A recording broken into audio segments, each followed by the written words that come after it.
नमस्कार. पंढरपूर पेपर्समध्ये सरचं स्वागत.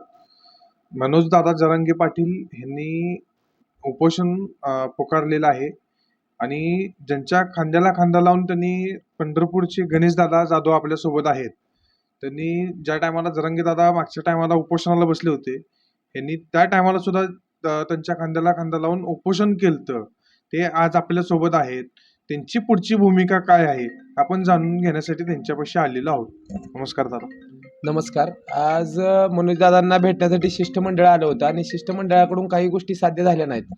आज शिष्टमंडळाकडून काही गोष्टी साध्य झाल्या नाहीत. मनोजदादा जरांगे पाटील आंदोलनावरती ठाम आहेत. उद्या 30 तारखेला दादा सकाळी आंदोलनाला बसतायत. आज सरकारने ही वेळ आणायला नाही पाहिजे होती दादांवरती उपोषणाला बसणं. हे कठोर उपोषण आहे आणि जर दादांच्या जीवाला काही बरं वाईट झालं तर महाराष्ट्रभर उद्रेक निर्माण होईल आणि यातून पूर्ण जे आत्ता शांतता प्रस्थापित झाली महाराष्ट्रामध्ये आणि यातनं कुठेतरी महाराष्ट्रामध्ये उद्रेक होईल आणि सरकारला या उद्रेकाला सामोरं जावं लागेल. म्हणून माझी सरकारला विनंती आहे की उद्या शिष्टमंडळ असेल किंवा सरकार असेल यांच्याकडून काही तर सकारात्मक निर्णय यावा आणि जेणेकरून मनोजदादांना उपोषणाला बसायला लागू नये.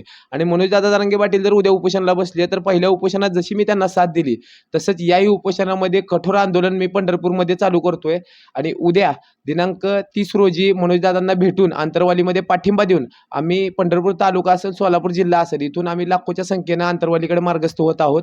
आंतरवालीमधून आम्ही परत पंढरपूरला रिटर्न येऊन पंढरपूर तहसील कार्यालय येथे पुन्हा माझ्या आंदोलनाला मी सुरुवात करत आहे. संघर्ष योद्धा मनोजदादा जरांगे पाटलांनी गोरगरीब मराठ्यांच्या मुलांना जो न्याय मिळवून देण्याचा जो वसा घेतला आहे त्या वशामध्ये मी सहभागी होत त्यांना पाठिंबा म्हणून पंढरपूर तहसील कार्यालय येथे कठोर स्वरूपाचं आंदोलन करणार आहे.